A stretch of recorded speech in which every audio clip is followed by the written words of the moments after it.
We are Grand Forks' best source. Make sure you like and follow us on Facebook. We're on Periscope, YouTube, LinkedIn. You can download the CastBox, Spotify, Podcast, and Podbean. Or if you want to get a hold of us, you can certainly email us. We are local@gfbestsource.com. You know, if you have any questions, maybe some comments, how about a story or a topic you would like to share with us, or maybe even come in and talk about, we're here for you, and maybe you just want to help us make your business grow. Make sure you email us. Again, local@gfbestsource.com. Big Wave Dave and the Ripples, get in, get on, get up, and get down on GFBS. On the show today, we're talking racing, dirt track racing, the real racing. We got Mark Dobmeier, Brad Seng, Chad Hoff, one of the Bullring Boys, all going to be joining us here shortly on the show, so be prepared for that. First off, some quick news. North Dakota Governor Doug Burgum has a sobering message for people living in a county like Grand Forks that has not reported coronavirus yet. He says the COVID-19 is coming soon. Now, Burgum says it's likely every county will have a positive case by the end of next week. Now, 13 cases of the virus were reported in the last 24 hours. That raises the total of 58 in North Dakota. Minnesota DNR says, do not believe it. Social media report that was going around saying the Minnesota fishing season would be canceled due to the virus pandemic is not true. False report was made on Minnesota DNR letterhead, so it kind of looks real. It encouraged anglers to request access to their favorite fishing areas in the state. Now, the DNR says that all bodies of water will be open for fishing this season. Fishing opener this year for walleye, sauger, and northern pike May 9th and muskie on June 6th. And congratulations to UND coach Brad Berry, been voted by his peers as the National Collegiate Hockey Conference Coach of the Year. He also won that honor back in 2016. Of course, he led the Fighting Hawks to this year's NCHC title at 26-5-4 overall record.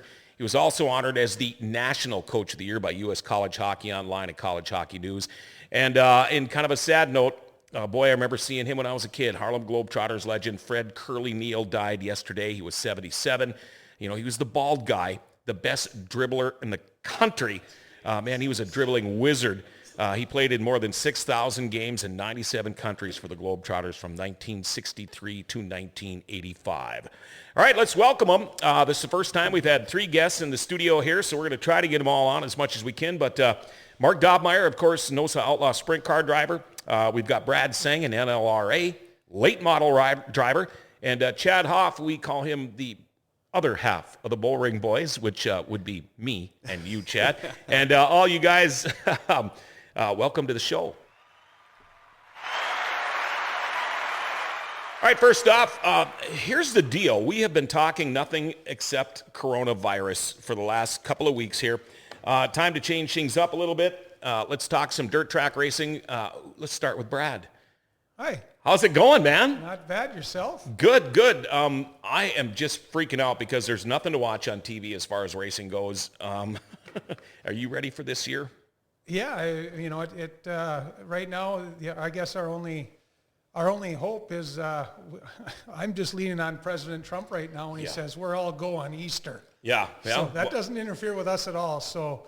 And you know, the thing is Trump talks Easter, but everybody else is talking May, June. I mean, come on, really? Yeah, and I guess you got to kind of probably. Trump didn't get where he was sitting around, I don't think. I agree. He's a pusher. Mm-hmm. The other people are probably like, hold on here a little bit. But I honestly believe there's going to be a racing season. When it's going to start, I'm going to say in May sometime. Okay. Yep. And you know, the way it goes here, especially at the River Cities Speedway, we usually end up missing the first few weeks of racing anyway because of frost or bad weather or snow or what have you. Right, yeah. You know, for the most part, we usually miss the opener, get one in, and then miss one more after that. And then heck, for years, I think we've rattled off 15, 16 in a row. Yeah, and I like that. We got, let's see if we can get this one on the camera. Oh, look at that. You see that right there? That is perfect. And we are going to be talking to you guys. I'm just going to kind of go through here one, two, three at first. But Mark Dobmeier, NOSA Outlaw Sprint Car Driver. And I don't know if we got a picture of your helmet on there, but let's slide that over and you can see it. But Mark, It's the latest and greatest, fresh off the paint booth about a couple weeks ago. oh, there you go. Slide it this way a little bit. There we go. NOSA Outlaw Sprint Car Driver, the Buffalo Wild Wings car. Are you ready for the new season? Oh, we are definitely ready. We've been working the shop all winter. We got our cars kind of organized, ready to go. Just a few little odds and ends to do to them. But we were planning on racing last weekend in Arizona and this weekend in California. But obviously with the Outlaws cutting their shows back until sounds like the end of April at this point right now, we had to cancel our plans for that. So it leads to a little bit more time in the shop, which that's not always a bad thing. So we've Save you a little money. Yeah, save us a little money. But we did get some racing in. We got the go-kart races in Oh, that's right, yeah. Crookston with my oldest boy Jackson a couple weeks ago. So got that in, and we already got the carts in the shop and ripped apart and gone through with bearings and everything. And we're just working away in the shop getting stuff ready. So you're going to be kind of busy because I think your younger boy is also going to be jumping in a cart this year. Is that right? Yeah, we're kicking it around. We have a cart ready to go for Ty the Tornado, so we'll see. We'll see how it goes. I don't know if he's going to make it or not, but we'll. If not this year, he'll go next year for sure. I'm Yeah, sure, and that kid is a tornado. Oh yeah, he is. Holy smokes. Chad Hoff. Now, if you're not familiar with Chad, he is the other half of the Bullring Boys. That's the name that the track decided to give us. That was over this winter, yeah. Oh, another one. We got another one back there. We love you, Mark. There it is. This is awesome. It is. Chad, trackside announcer at the River Yeah. Cities Speedway, and of course, I'm upstairs doing the announcing, but I think we make a pretty good team. I have a blast, man. I do a lot. I mean, I do a lot of racing around or announcing around the North Dakota. I've been in IMCA for a while, and it's different now at the River Cities Speedway. We have a lot of fun, and the crowd enjoys it. Yep. And I think it's funny that you think I run around the pits when people wreck when I have a golf cart down there. You know how big I am. There's no running involved, believe me. You still look better running around the pits than I did when I used to do it. I don't wear Crocs, John. Well, you got to have Crocs. We'll work on that. Brad, what does it take over the winter to get a car ready? I mean, what would a typical winter for you be like? I'm probably a bad guy to ask that because I send them away and have them come back ready to go. Who does your work? What do you drive? An MV Custom by Mars Racing out of Menominee, Wisconsin. So Jimmy, when the World of Outlaw late model swing comes through, Jimmy Mars in the 28 car is the one who does my cars. But our winters are so busy with a family-owned trucking company that I don't have time to take cars apart and put them back together. My daughter's in hockey all winter, so fortunate enough to be able to send it away. They do it all, they bless it, and I get it back, and hopefully it starts. Some reason our cameras are not working right now. Just the one, right? No, just that one. That one's not working either, number one. There we go. Number one's working. All right. Now, how long are you usually ready? A month before a season, or the night before the season, or depending on what you need to do to the car? Well, I have a couple cars, so one car I race all year, and the other car is back getting fixed. So I usually get one car back at the end of the racing season, so it's already to go for the next year. So that's kind of how it goes for me. Yep. And what about you, Mr. Dobmeier? How much work do you have to do in the off season? Oh, it's an ongoing event. We pretty much, I'm fortunate enough to have my race shop right at my house now, so we're working out there nonstop all winter, and if it's not go-karts, it's sprint cars, tearing them apart, putting them back together. We rebuild the rear ends, basically go through everything with a fine-tooth comb, right down to ripping the torsion bars out and testing them, and going through all your shocks. You get everything sent off so that when you hit the first race of the year, your trailer's stocked up, loaded up, ready to go. As everyone knows, in sprint car racing, you can have a trailer plumb full of stuff, and it can change in a hurry, because when you wreck there, you wreck big usually, and it wrecks a lot of stuff. So we try to get everything stocked up, ready to go for the year. Chad, how about you? How much prep do you do all winter? I actually, it's funny you say that. I go through my laptop. I have about 3,000 to 5,000 songs on my laptop, and I erase a bunch of stuff because I play a lot of music at different tracks. And then I go through and I put new stuff on there, something that pumps me up a little bit more, and I play that. It's doing their A mains or whatever we do at that time.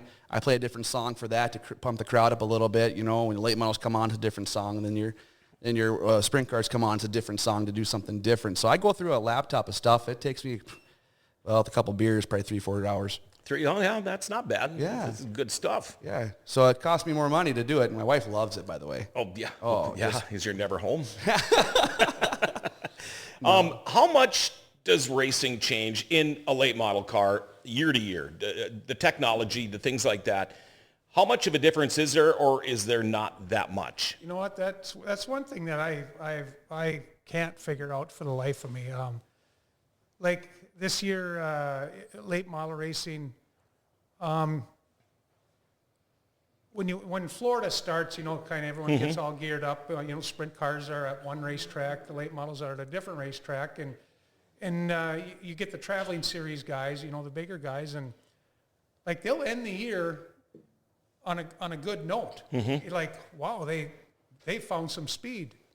They do nothing over the winter and come out the next year and they're a second off the pace, and it's like, what just happened there? Like, what did these other people do that got faster than they were last year, and the guy that was fast at the end of the year is a second off now? Right, So, I mean, right. And I don't know what people do in the off season to get faster. Mark is it in the same as sprint world? Yeah, I mean that's the never-ending question with racing. I mean, even from the beginning of the year to the end of the year, people can gain speed, lose speed. I always seem to come on mid-season pretty hard and then finish the year strong. But I kind of struggle usually at the beginning of the year. But that's the $1 million question everybody wants to know. But we just try to put as much time as we can in and be prepared as you can. I think is the biggest thing, just having everything ready to rock and be willing to make changes on your car. Not get stuck in a rut. And if you're not going good, try stuff, and then when you try too many things and you're way out to lunch, then you got to go back to your basics and start over again. It's that is the $1 million question everyone wants to know. And we've seen this. I've been with the Speedway now for, I think this will be my 15th or 16th year, but we've seen might have a bad first half of the season, and you're thinking, wow, what happened to him? Yeah. And all of a sudden you find something, and there you go. There's the car that I remember seeing up front. Mark just said a key point there. You want to know what someone probably found? The first page of their notebook. Yeah, and that's the truth, isn't it? It is. I mean, you can get off on tangents on your car setups, and even your driver can get off on tangents the way he's driving it or whatnot. But it's like sometimes you keep trying to fix it, trying to adjust everything, and pretty soon you're so far at the launch, you just need to go back to basics. Just go back to page 1, like you said, and boom, you can hit it right off the bat sometimes, and sometimes it takes more. I think that's perfect, and we saw that in Brad last year. If you remember, you in the middle of the year, you came off winning feature after feature after feature, and you were nonstop. Then comes a Johnny, and I'm like, oh man, he's hitting on all cylinders, man. This is going to be an awesome race. And then it just is up and down for you last year. Yeah. You found speed when you needed it, and then when you really wanted it, you couldn't quite get there, And I put it in mind to try to figure out, God, how frustrating you guys got to be inside there, and how do you keep your cool at that time? What do you do in the car if you're, like, say, Mark, you're on the high side cushion, you're getting a great run out of the back straightaway and the front straightaway, but you just can't get to that car up front of you. How do you stay calm in that car? Just focus on your lines is the biggest thing. Is try not to focus on the car in front of you. I always try watch the track and try watch through the cars that are in front of you is my biggest thing. And just focus on your own car. That's the only thing you can control, and hitting your marks every corner. Now, have any of you, Brad, we'll ask you first, have you ever had one of those nights where you just went, that's it, I'm done. I'm going to sit in the stands from now on, or has it never been to that point for you? Oh no, there's a lot of those nights. I mean, that's the beauty about racing is I don't know anyone that's ever mastered it. And if it was easy, we'd quit. Yeah, right. I mean, it's just you can run up front one night, and you can't even load up the next night. Oh, sure. Yeah, I mean it's that finicky, But the biggest thing is you cannot lose confidence in yourself, because the minute you do that, your mind is gone, you're gone. I don't care what anyone says. I've almost thrown down with people before that say race car drivers are not athletes, and all they do is drive fast and turn left. Yeah. Now, there's so many variables. I mean, the cars change, the track changes, the temperatures change, the humidity changes, everything changes. You don't just go out there and drive fast and turn left. I'd like all these people that don't think you're an athlete, I'd like you to strap in with some of these NASCAR Indy guys that are doing 200 miles an hour for 6 hours. Bumper to bumper. And tell me they're not in shape. Mm-hmm. Yeah. And you know, another thing is the concentration factor has just got to be incredible, because when you're going at the speeds that you guys are going, if you just sit and think about your grocery list for half a second, that could put you in some major trouble. Definitely. You got to focus on what you're doing. I've seen you go through your grocery list a few times, so. That's only on a red flag. Yeah. I'm sure there's many times, not so much you anymore, but Chad, where after a feature, and now a guy's already taken the checkered, he's went and drove a lap, gets out of his car and says, "Oh, give me a second here." Oh, yeah. 100%. You last year, for sure, you had a battle up front. You passed, like, I think it was the second to the final lap. And I go talk to Brad, and he's like, "Just 1 minute, man. I got." He's catching his breath, and all his friends and family are up there giving him hugs and stuff. And he's like, "Hey, I'm excited. But 1 second." Well, maybe I wasn't breathing either. But it's amazing how you say that when people don't understand. There's a lot of G's in that car. Oh, When yeah. that thing turns, that twists your body and everything. I mean, I'd like to challenge those people. They don't think that these guys are athletes. Try go sit in Dobmeier's car. You won't be able to get in the damn thing. Yeah, well, I couldn't. Yeah, there's no way. On that topic, it's kind of funny we're talking about this, but I do have that 2-seater sprint car. Yeah. So even the passengers in the back that aren't physically turning a wheel or doing anything, all they have to do is hang on. When they come out of that car, they're dripping sweat. If they're still awake. Yeah. Yeah, we did have one guy. You got to put one guy to sleep. I know that. Yep, D from NYC. He, Yep. good customer of mine. He was one of the first riders in the 2-seater. Actually, we strapped him in there, and when he's back there, there's no alarm for me to if Yep. he's. Well, I was supposed to be in that car that night.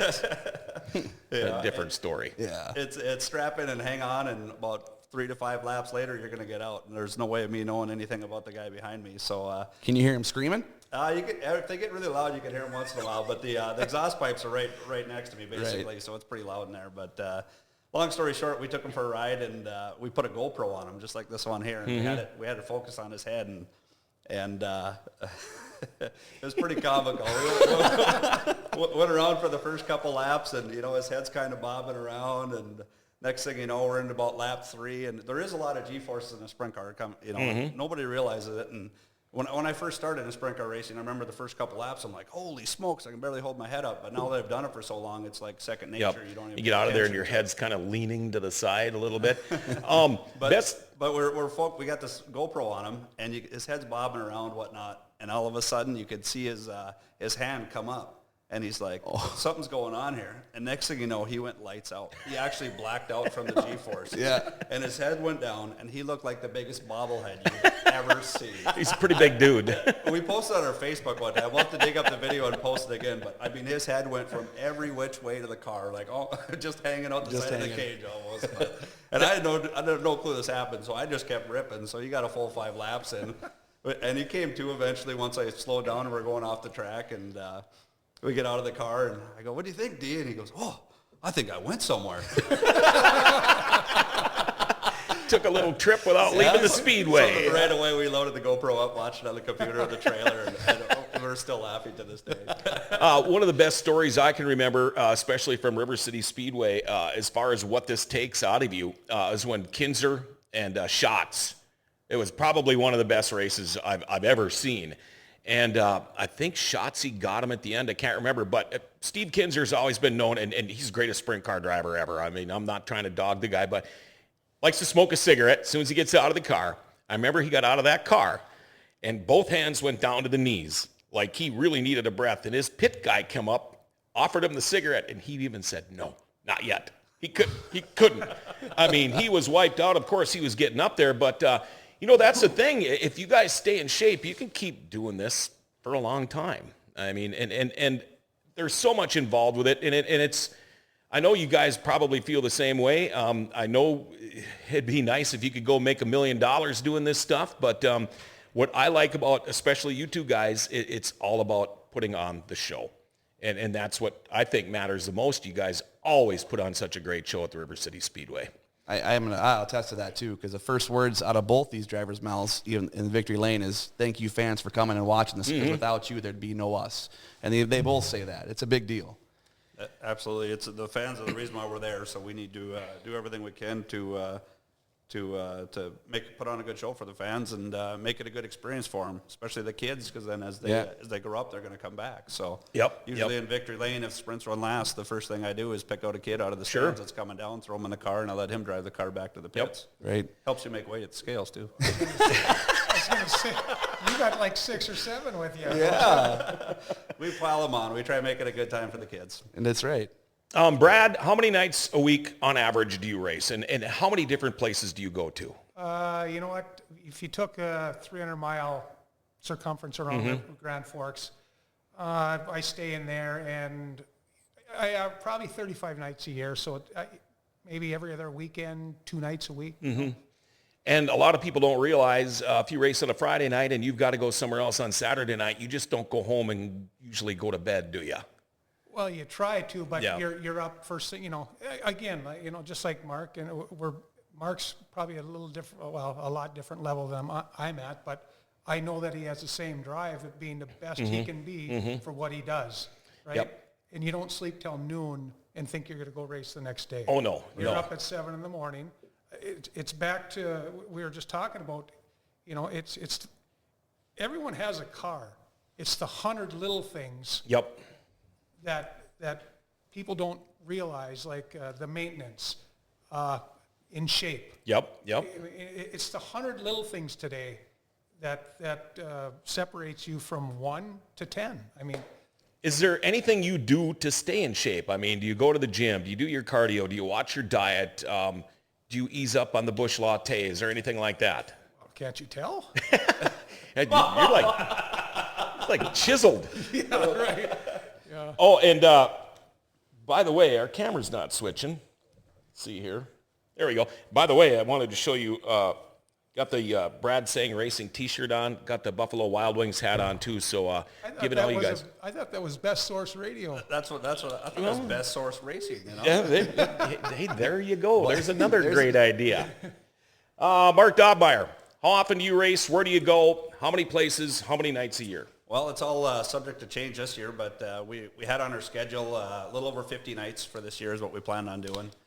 We wanted to start off in Arizona and California the last weekend and this weekend, and then plan is to start up in Knoxville in mid-April and kind of run the Midwest in this area and run as much as we can, really. My goal is to race hard all season long, but I like to on any given month, I want to take 1 weekend off where we do something with the family or keep it real. Otherwise, what I find is you're racing every weekend and you're nonstop. When we race for a weekend, it's race Friday night, go to Knoxville, Iowa Saturday night, try pick something up on Sunday, and it's it takes your whole weekend. Yeah, before you know it, your kid's 12, right?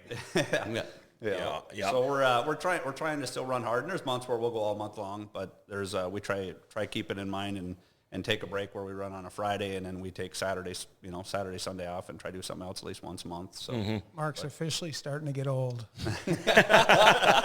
Welcome. Yeah, but I've also found it all makes you crisper on the track too. If you're a little more rested up and whatnot, it definitely helps you out that way too. But you ever gotten into your race car where you're so dog tired you probably shouldn't have been in the car? You ever been so tired you feel like you're hungover? Yeah. Sometimes. I mean, you think Or about hungover. Yeah. That's one thing. That's one thing I won't do. I made a point for years that there's so much money and everything invested in racing. You can't enter that into the subject at all. But speaking of tired, we'd run Friday nights up here, get out of the racetrack, 11 o'clock midnight, get home, try to switch the cars around. When we go to Knoxville, we got to leave at 6 in the morning. So you're home at midnight. You get the trailer loaded.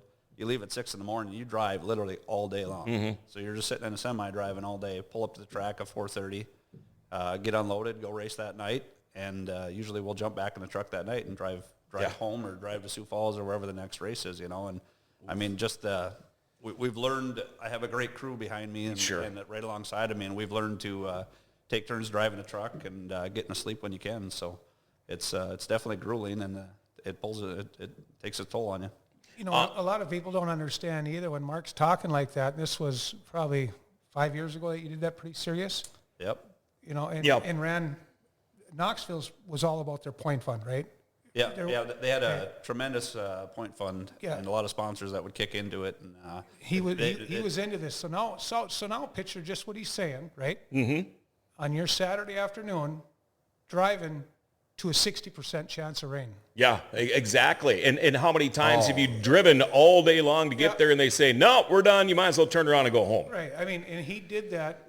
I mean, that's dedicated. That's what I'm talking about. Right. That's why Mark Dobmeier is where he's at today in sprint car racing. That's why you recognize the name 100% because the work you put in to do it, you know? Right. I mean, Absolutely. And then when you're driving down there and that race gets canceled, the first thing you're doing is on your phone, where can I go next? Where, look at the map. How close is this place? Can I get there? You know? And we did that heavy. We did that for 9 years straight. Yeah, It was a 9-year holy span. wow. With Dave Lunstra involved and everybody that's on the crew now, basically, and my father and everybody. And we did it for 9 years straight. We'd run Friday here, Knoxville, Iowa on Saturdays, and then we'd actually leave Knoxville, drive back to Sioux Falls. So we'd get there at like 5 in the morning, Sunday morning, and then we'd get the car ready. We'd race there Sunday night, and then drive all the way back home again, get back to Grand Forks here about 4:30 in the morning, and everyone on the crew has a regular job, so we'd go to work in the morning. Yeah, full-time work week. Full-time, Yeah, isn't that But crazy? there again, we all worked as a team, and we all were able to do it and know when to get your sleep, so you'd still get some sleep in, but it usually hits you by Tuesday. Wolf. right. Yeah, I couldn't imagine. Brad, how important are sponsors and your pit crew?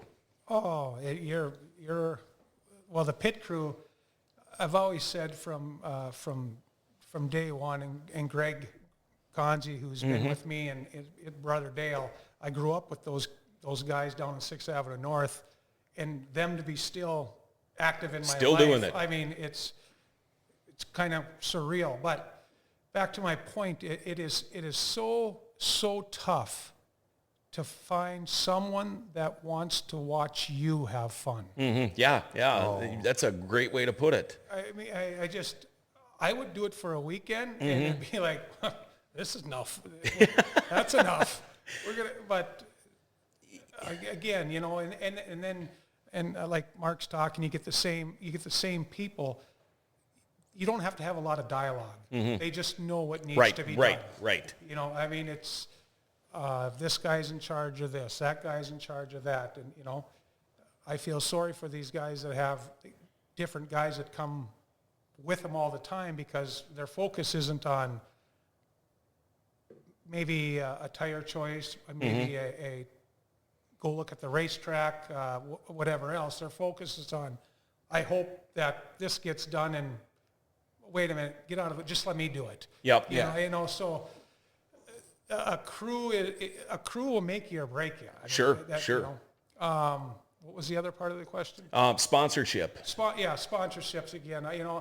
Fortunate enough to be in an industry where we do a lot of business with a lot of people around.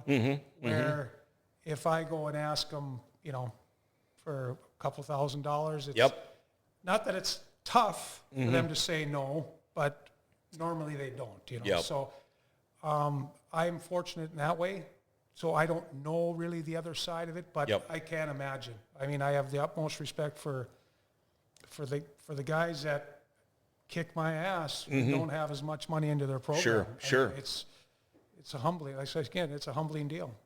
Now, Mark Dobmeier, you have basically had, this thing isn't switching again. You've basically had the same crew for a long time. What about your crew? How important are they?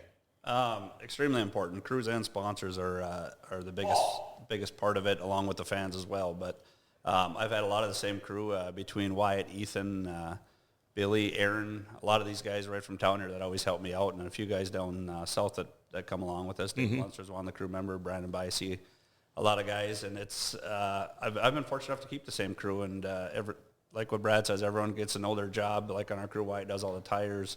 Me and Ethan kind of take care of the motors and the fueling and the quick setup changes, and everybody else kind of helps out wherever they see best fit, and it works out. It works out good, and racing is not a money making proposition by any means, and I've learned that a lot more over the last couple of years than anything. But I've always been involved on every end of the team. But it costs a fortune to do it. There's no money to be made. It's a drug. It's something you gotta love to do it. And you got to have a crew that loves it just as much as you to get involved and spend all their time with you to do it. So I've been fortunate to have a great crew behind me, and it's all working out pretty good.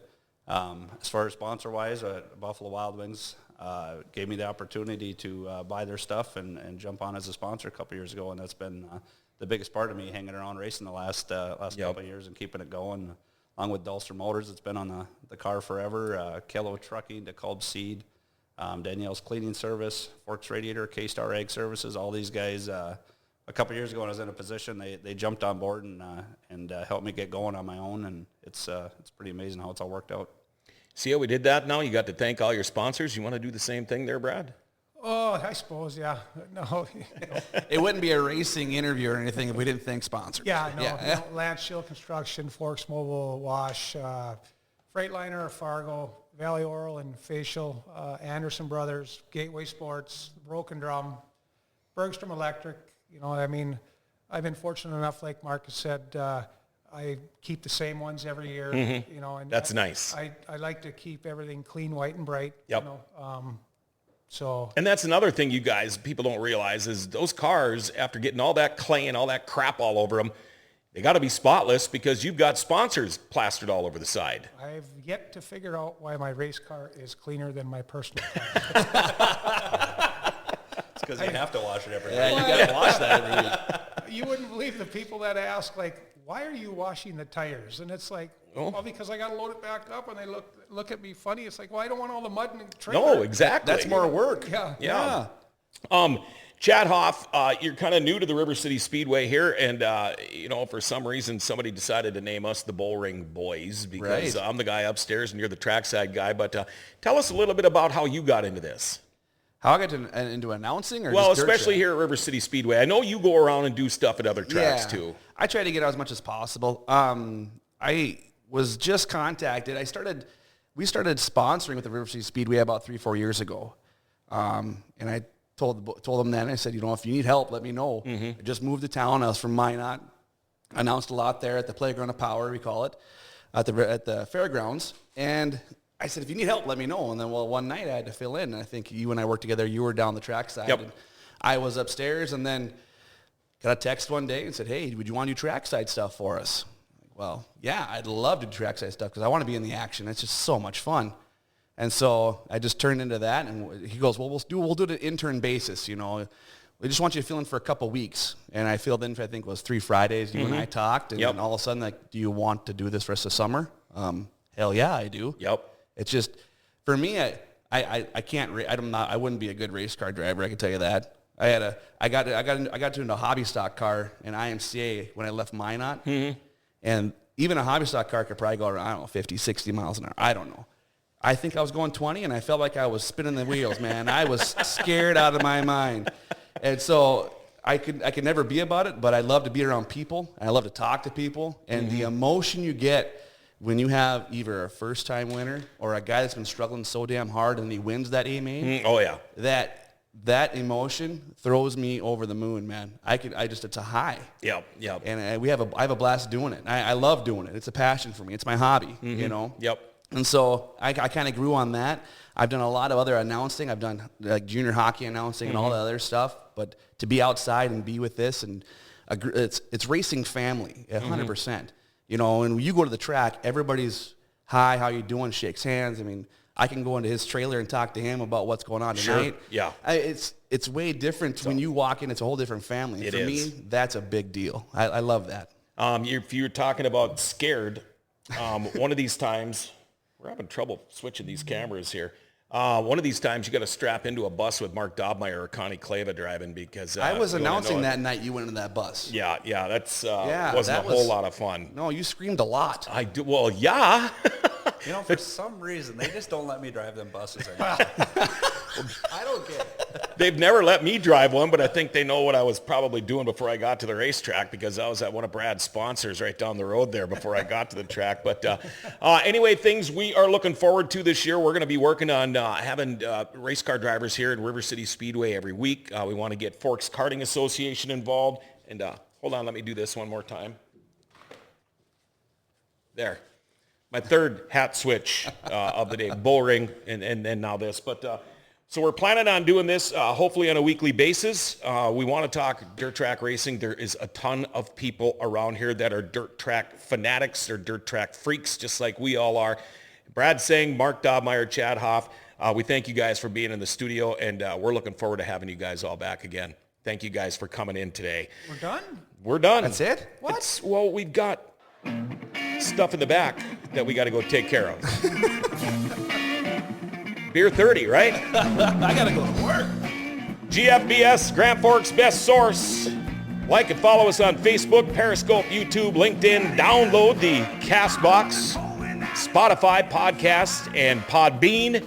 Tell you what, if there's questions or comments you might have, maybe a story or a topic you'd like to come and talk about, check us out. You can email us, local@gfbestsource.com. Let's see if we can get that back on camera. Oh, there we go. See if we can spin that around a little bit. Yeah, these guys have their own followers, their own groupies right outside the window here. Hey, everybody, have yourself a great weekend. Stay safe out there. We are Grand Forks Best Source. We'll hook up again Monday, leaving you with a little big wave Dave in the ripples.